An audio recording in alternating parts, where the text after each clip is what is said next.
E aí, palmeirense, tudo bem? Quando surge o Alviverde, surgimos por aqui. O comentarista da Plim Plim ficou abismado com o Palmeiras, com o que aconteceu no Allianz Parque. Você vai ver tudo depois de dar o seu like. E claro, se não é inscrito, se inscreva aqui no canal, tá? Vamos ver o que o comentarista falou do maior campeão do Brasil após esta vitória aí no Allianz Parque para cima dos paraguaios do Cerro Porteño pela Libertadores. Teve até a musiquinha, né? Richard Rios, presta atenção, mais respeito com a torcida do Verdão, né? Saiu vaiado para o intervalo. Depois voltou ao segundo tempo, continuou fazendo um grande jogo. Quando foi substituído no finalzinho do jogo, pediu desculpas. A torcida, né? Saiu fazendo assim para a torcida, desculpa.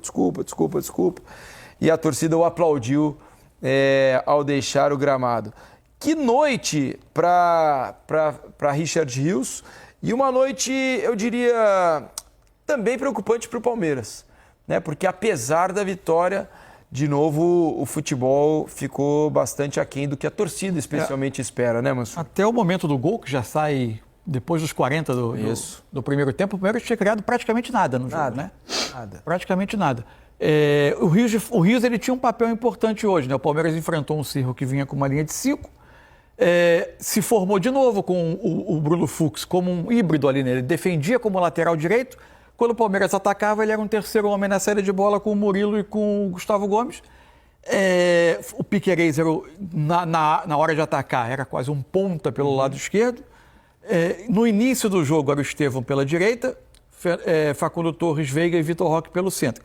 O Rios surgia como um sexto homem do ataque para tentar criar uma superioridade contra a linha de 5 do Cerro. É algo que o Abel usa muitas vezes, tentar ter um homem a mais nessa última linha de ataque. E ele se projeta muito bem ali pelo lado direito. Acontece que o melhor lance do Palmeiras até o gol é uma jogada do Rios pela direita, ele cruza rasteira, a bola atravessa toda a área e o Piquerez vem bater do outro lado, uma bola rasteira, né? Que a bola acaba saindo. E num time que não ia tão bem, de fato, o Rios era um dos melhores jogadores do Palmeiras. Bom frisar, logo com 11 minutos de jogo, Veiga se machuca. Sai o Rafael Veiga, estou até trocando aqui o campinho, entra o Felipe Anderson. Aí a informação, só que muda. Até nosso companheiro Alexandre Pretzel, da Rádio Bandeirantes de São Paulo, apurou que houve uma luxação no ombro do Rafael Veiga. Nossa Senhora, isso aí é chato. Isso é chato. O que muda aqui é o seguinte, ó. Mudou bastante a configuração, porque o Felipe Anderson passa a partir um pouquinho mais da direita, o Estevão mais próximo do Vitor Roque. A gente sempre pediu tanto para ter uma oportunidade de ver o Estevão mais por dentro. O Bruno Fux fazia aqui na saída de bola, era mais ou menos esse trio, Piquerez aberto aqui, e o Felipe Anderson era quem abria mais campo por esse lado. Quando o Palmeiras atacava, era basicamente isso, e a chegada do Vitor Rios para ser um sexto homem nessa fase. Vitor Rios é nosso companheiro jornalista. Richard Rios. Que ele juntou o Vitor Roque. Foi, inclusive, Vitor Roque trabalhou na CBF. Então, um abraço pro Vitão. Trabalhou com o Ronaldo. Aqui é o Richard Rios. Trabalhou com o Ronaldo, né? Isso, trabalhou com o Ronaldo. Fenômeno, exatamente.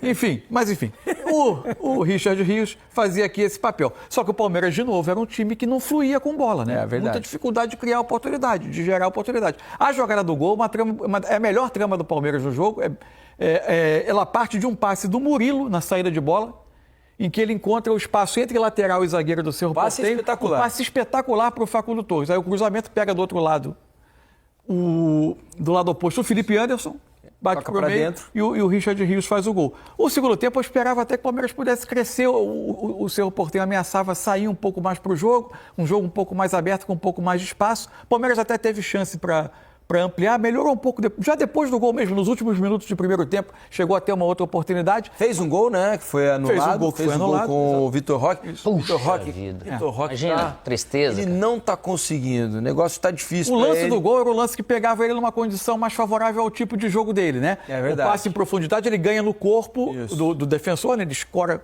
o defensor com o corpo para ficar com o campo livre à frente dele para penetrar. Mas ele estava impedido. O importante é que ele saber usar isso psicologicamente. Não valeu no jogo, mas para ele valeu o gol. Pois é. Ele desbloqueia. Ele fez o gol, né, ali. Fez o gol. E o impedimento foi milimétrico, foi muito pouco. né? O VAR precisou a linha entrar traçada, em ação. você nota que ela é muito... Isso, a linha ficou muito justa, próxima, né? Mas o lançamento foi bom, a arrancada do Vitor Roque foi muito boa, a finalização também. para azar do Palmeiras e do Vitor Roque, ele realmente estava impedido. 7º jogo do Vitor Roque, imagina a ansiedade, né? 7º jogo, nenhum gol marcado até agora. O menino deve estar daquele jeito aí, pensando nesse primeiro gol. Logo que chega, com esse investimento, com essa expectativa. Maior contratação da história. É natural, se não começa a fazer gol, né? Assim, logo no início e depois parece que vai te machucando, vai te incomodando, o torcedor vai ficando impaciente. Agora, a lesão do Veiga atrapalha também, né? A parte da criação do Palmeiras. Já não o Felipe Anderson tem outra característica, né, Massu? Mas o Maurício é sua característica, né? O Maurício deve estar perto de voltar, né? Não é só a questão da característica. O Maurício estava no banco, inclusive. Posicionamento em campo também, né? Não, é questão de um jogador que ainda não... Ele próprio deve estar se pressionando, porque é um jogador que desde que ele chega com a expectativa de um impacto grande no nível de termos de nível de jogo, ele ainda não conseguiu oferecer isso, né? Então, até sob o ponto de vista de rendimento, não é um jogador que venha conseguindo ter corresponder à expectativa que foi gerada na contratação dele. Teve um lance, mas que tiveram outros. Pega o Felipe Anderson, ele recebe uma bola bem na ponta esquerda aqui, aí tem um defensor do Cerro, e o lateral, o outro defensor estava ali dentro da área, tinha alguns metros. Cara, ele pega a bola daqui, eu e o Felipe, a gente vendo, ele cruza de perna esquerda. Cara, jogador dessa qualidade leva dentro, cara, sabe? Assim, de lucidez, claramente. Parece que é uma insegurança de tentar fazer algo. Né? Eu pego o pé trocado e eu cruzo uma bola, que é lógico, ela vai lá longe, e aí você não tenta uma jogada. E o torcedor vendo isso, realmente, ele gera um tipo de situação para ele que fica um pouco pesado. O fato é que, sim, está custando um pouco ao Palmeiras, ao Abel, e acho que isso eventualmente acontece em times de futebol. Essa mudança mais brusca, mais drástica de time, de formação, de espinha dorsal de time, que o Palmeiras não vivia há tanto tempo, né? Várias temporadas fazendo pequenas mudanças. Isso está custando um pouco ao Palmeiras você conseguir engrenar em termos de jogo coletivo, de fluir, os jogadores se conhecerem, se entenderem, a própria comissão dominar totalmente o que cada jogador pode fazer, de que maneira prefere receber a bola, em que zona do campo. Acho que tudo isso ainda não aconteceu nesse Palmeiras. Até a formação do meio-campo, né? Tá difícil de entender, por exemplo, quem são os titulares ali dos volantes. Aparentemente, hoje, eu fiquei com a impressão de que esse é o time titular. Mas o Martínez joga mais do que o Aníbal, por exemplo. Tenho a impressão que o Aníbal protege um pouco melhor o sistema defensivo do Palmeiras, embora aparentemente o Martínez tenha um pouco mais de qualidade de jogo, né, com o Richard Rios. Mas não é tão diferente, é que o Martínez ele chegou realmente super bem, né? Se adaptou também, como o Aníbal quando chegou se adaptou super bem. Só que a fluência dessa questão do jogo, ele dependeu, o Estevão, ele está conseguindo também criar tantas opções do que ele já conseguiu fazer. Então o pessoal está conseguindo mesmo encontrar. E se mais alguém não ajudar o Estevão nesse sentido, vai ficando mais fácil, de repente, de marcar. Porque eu vou rodear ele aqui e vou deixar, de repente, outro cara com a bola do Palmeiras que também não está fazendo tanta diferença. Acho que tem as ausências também, né, dos laterais do Palmeiras que ajudavam ali, né? Tanto o Marcos Rocha como o Mike, né? Eles faziam ali junto com o Richard Rios uma trinca pelo lado direito que acabava ajudando no jogo do Estevão, causava uma certa dúvida nas defesas adversárias. E sem Mike, sem Marcos Rocha, ficou um pouco mais previsível o lado, né? O lado está entregue ao jogador que abre campo por ali, porque o Bruno Fux não vai fazer essa ultrapassagem. Ele é mais um jogador para ficar na proteção. É só um zagueiro ali. Aí por isso que esse tipo de situação que acontecia só pela direita, essa parte por dentro, os caras têm que ajudar realmente esse Palmeiras. Mas esse Cerro, ele também se demonstrou um time organizado, um time aguerrido, um time que não vai ser, se for esse padrão deles, né? Não vai ser muito fácil realmente você tirar pontos dele assim. Então a vitória para o Palmeiras, aquilo que a gente a princípio acredita e fala, é super importante você vencer, mesmo que você não jogue bem, porque daqui a pouco você vai poder melhorar e a pontuação sua na tabela, ela segue te dando essa condição de não passar pelo menos o desespero com a má atuação e falta de ponto na tabela. A esperança do torcedor do Palmeiras, claro, no trabalho do Abel, um trabalho já longevo e sempre deu resultados, né? O Abel, ele tem essa capacidade de remontar o time a cada temporada e ter sucesso, se imagina que ele vai conseguir de novo dessa vez. E nas estreias e nos retornos, né? Por exemplo, tem Maurício, tem Paulinho para entrar no time. o Veiga, quando voltar a jogar bem, né? Hoje se machucou, não vem num bom momento o Veiga, né? Jogando perto daquilo que ele está acostumado a jogar, mas especialmente Maurício e Paulinho podem dar uma outra cara. O que o Palmeiras conseguiu, e nesse grupo era muito importante fazer isso, o Palmeiras, obviamente, ele é o favorito a passar em primeiro desse grupo, claramente. Agora, era importante, até sob o ponto de vista de ter uma campanha boa, de não ter apuro nas rodadas finais, era chegar ao jogo de La Paz, da terceira rodada, com 6 pontos. O Palmeiras agora vai enfrentar o Bolívar em La Paz. É um jogo que, eventualmente, ele pode até administrar. Eu não vou mandar para a altitude alguns jogadores que são importantes na espinha dorsal, porque é um jogo de característica muito diferente. Ele tem até esse conforto. Mesmo que ele perca o jogo em La Paz, é muito difícil que ele fique numa situação dramática no grupo, né? Ir para esse jogo com 6 pontos dá uma tranquilidade.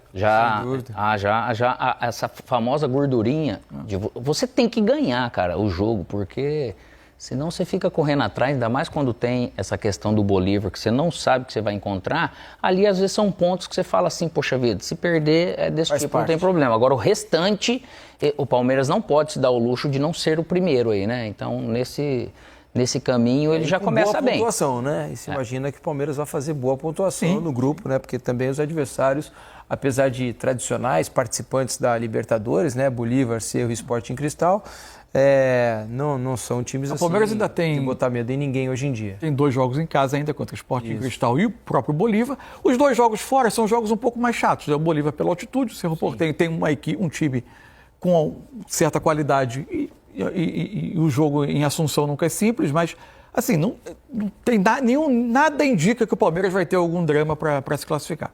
É por aí. Deixa eu dar os números do jogo para vocês aqui, ó, do Palmeiras contra o Cerro Porteño, para que vocês vejam se os números explicam alguma coisa. Ó, posse de bola 58% a 42% para o Palmeiras, 486 passes trocados contra 370 a favor do Palmeiras. Os percentuais de acerto não são altos. Nenhum dos os lados. dois baixos. 83% do Palmeiras e 78% do Cerro Porteño, né? Números realmente baixos para equipes desse nível. Finalizações 16 do Palmeiras a 10, embora não parecesse que tivéssemos tido tantas finalizações, né? O jogo não aparentou que o Palmeiras estivesse finalizando tantas vezes e finalizou 7 vezes ao gol ainda, contra 4 do Cerro Porteño. No segundo tempo, num jogo mais aberto, ele acabou finalizando até mais. O primeiro tempo é que o Palmeiras finalizou 8 vezes. É que também teve num lance só que o Felipe Anderson chuta 3 vezes a bola ao gol, né? Isso. A bola vai, bate, rebate, volta, ele chuta de novo e tenta mais uma vez. Já são 3 finalizações para as contas. Impedimentos 1-1, escanteios 8 do Palmeiras, 2 do Cerro, desarmes 20 a 11 para o Palmeiras, faltas cometidas 9 a 13, um cartão amarelo para o Palmeiras, 3 para o time paraguaio. E veja que o mapa de calor é bem espalhado. Porque ele é bem espalhado. O Cerro fez muitas vezes uma boa marcação alta. Então você pode ver que ele ocupou bem o campo de defesa do Palmeiras e o Palmeiras tem o mapa de calor dele aqui na primeira fase dele de construção, que foi bem pressionado aqui. Então a bola ficou bastante vezes aqui. E o Palmeiras atacando, você pode ver que é ali na área, que é uma característica do Palmeiras, né? Terminar bastante em cruzamento. Mas a distribuição do Cerro, realmente, ele mostra no mapa que ele incomodou o Palmeiras. Ele forçou muito desses erros, né? É isso aí, Palmeiras que hoje também conheceu, assim como outros times do Brasil, seu adversário na Copa do Brasil. É a terceira fase da Copa do Brasil. Hoje houve o sorteio e a notícia não é boa para o Palmeiras. O único confronto de Série A, né? Exatamente. Integralmente. Bom, gente, tá aí então os comentários aí do pessoal da Plim Plim, né? Mansur e Alex mandando papo aí. Agora eu vou falar um negócio para você. Palmeiras está liderando o seu grupo, tá? Está liderando o grupo com 6 pontos, 2 jogos, 2 vitórias. E o detalhe também, o time do Sporting Cristal que a gente venceu, perdeu para o Bolívar e assim está com 0 ponto. Está em último lugar, lanterninha do nosso grupo. Então, assim, está dando a entender aí de que dificilmente vai chegar a algum lugar, né? Parece que vai ser o saco de pancada. E aí temos o Bolívar encostando em segundo lugar, empatado com o Cerro Porteño, ambos têm 3 pontos. O Cerro venceu por 4-2 o Bolívar, que venceu o Sporting Cristal, que a gente tinha vencido. Como a gente venceu o Cerro, estamos aí liderando com 6 pontos contra 3 do Bolívar e do Cerro Porteño. Eu quero que você deixe o seu comentário aqui.